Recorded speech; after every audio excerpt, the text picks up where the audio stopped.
Welcome back students on this video channel Prep on Reaching Beyond। हमारा purpose उन तक पहुंचना जिन तक अच्छी पढ़ाई की या अच्छी कॉम्पिटिटिव एजुकेशन की पहुंच नहीं। आइए आज आपको बताता हूं बहुत ब्रीफली क्या होता है सिविल सर्विसेज एग्जामिनेशन। जानते हैं इसके बारे में, छोटी छोटी बातें जानते हैं जो बहुतों को पता भी होंगी, बहुतों को पता नहीं होंगी। बच्चों, ये एग्जामिनेशन यूपीएससी द्वारा कराया जाता है और इसकी 3 स्टेजेस होती हैं। इसकी पहली स्टेज स्क्रीनिंग स्टेज होती है, जिसे प्रिलिमिनरी टेस्ट कह देते हैं या प्रीलिम्स जनरली का आप लोग कहते हैं इसे प्रीलिम्स स्टेज। प्रीलिम्स स्टेज में मल्टीपल चॉइस क्वेश्चंस होते हैं, एमसीक्यूज होते हैं और इसमें 2 पेपर होते हैं। पेपर 1 जीएस पेपर 1 कहलाता है, जिसमें Indian history, Indian polity, art and culture, science and technology, Indian economy, environment ecology, current affairs, इस पर क्वेश्चंस आते हैं और 100 क्वेश्चंस होते हैं और एक क्वेश्चन 2 मार्क्स का होता है।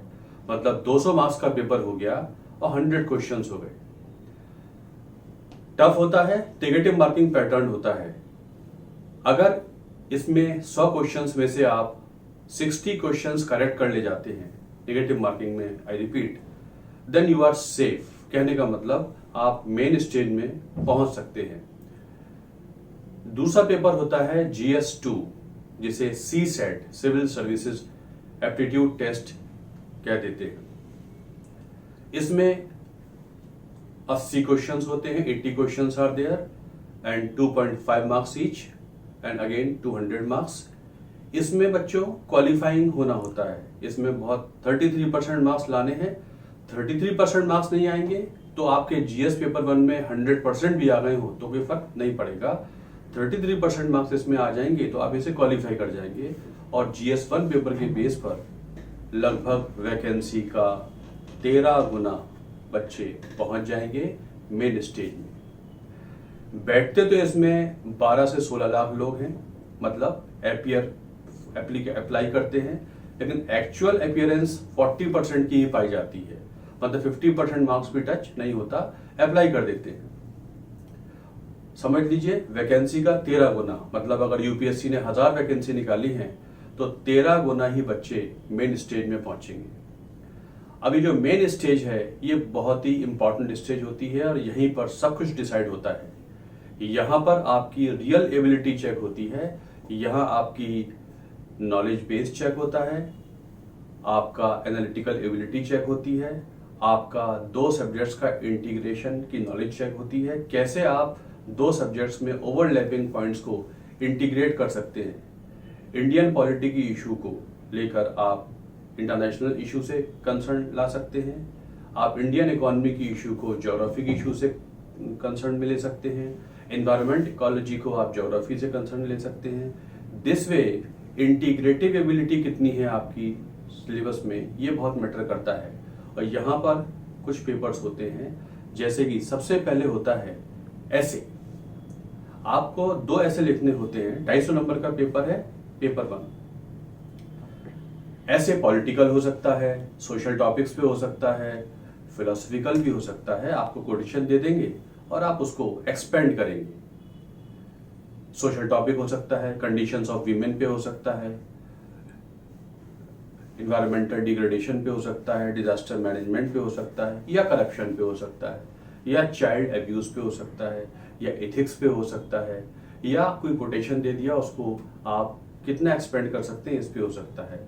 ये पेपर बड़ा ही इंपॉर्टेंट है क्योंकि ये स्कोरिंग भी हो सकता है। 160 मार्क्स भी 250 में लाए जा सकते हैं। जीएस पेपर 1 नेक्स्ट पेपर होता है। जीएस पेपर 1 भी 250 नंबर का होता है। इस पेपर में history of India, history of the world, art and culture, geography of India, geography of the world and society of India, इस पे आपको 20 क्वेश्चंस मिलेंगे। क्वेश्चंस 3 टाइप के हो सकते हैं, 10 marker questions, 12.5 marker questions and 15 marker questions. 10 marker questions आपको 150 words में लिखने हैं, 12.5 मार्कर्स आपको 200 वर्ड्स में लिखने हैं और 15 मार्कर आपको 250 वर्ड्स में लिखने हैं। अगेन टाइम लिमिट होती है, वर्ड लिमिट होती है, मतलब 3 घंटे में आपको लगभग 4000 वर्ड्स लिखने होते हैं। मतलब एक क्वेश्चन को 7 मिनट से ज़्यादा नहीं मिल पाता। आपके लिए बहुत ज़रूरी है कि आप सिनॉप्सिस रेडी करके रखेंगे और क्वेश्चन को समझकर वहीं उसे निभाना भी होगा। ये मेंस की रियल एस्पेक्ट होती है। जीएस पेपर 2, जीएस पेपर 2 में इंडियन पॉलिटी होती है, गवर्नेंस होती है, सोशल जस्टिस होता है, इंटरनेशनल रिलेशंस होता है। सिमिलरली यहाँ भी 20 क्वेश्चंस होते हैं। डिमार्केशन वर्ड लिमिट का और नंबर्स का वही हो सकता है। यहाँ पर स्टैटिक डायनेमिक सिलेबस दोनों को इंटीग्रेट करके क्वेश्चंस आ सकते हैं। स्ट्रेट अवे ये भी पूछ सकते हैं कि पार्लियामेंट की ज्वाइंट सिटिंग कैसे होती है, या बहुत एनालिटिकल क्वेश्चन पूछ सकते हैं। सुप्रीम कोर्ट की जुडिशियल रिव्यू की पावर को एनालाइज कीजिए और कहाँ तक ये सेपरेशन ऑफ पावर्स की थ्योरी के अगेंस्ट जाता है। यहाँ पर डिफरेंट एग्जाम्पल लेके यू कैन एनालाइज। ये सब तो हम डिस्कस करेंगे आगे। पेपर 3 बच्चों होता है इंडियन इकोनॉमी, इसका मेजर सब्जेक्ट एरिया है। Internal security, disaster management, environment ecology and science and technology. ये जो पेपर 3 है ये करंट ओरिएंटेड ज़्यादा है। इसमें जितना ज़्यादा आप करंट की बेस बनाकर तैयार करेंगे उतना अच्छा स्कोर कर सकते हैं। ये भी बहुत स्कोरिंग पेपर माना जाता है। पेपर 4 कहलाता है ethics, integrity and aptitude. Second administrative reform commission headed by Veerappa Moily, उन्होंने एक रिपोर्ट दी कि क्या क्या इंप्रूवमेंट्स किए जाएं एडमिनिस्ट्रेशन में, एडमिनिस्ट्रेटिव रिफॉर्म्स किए जाएं।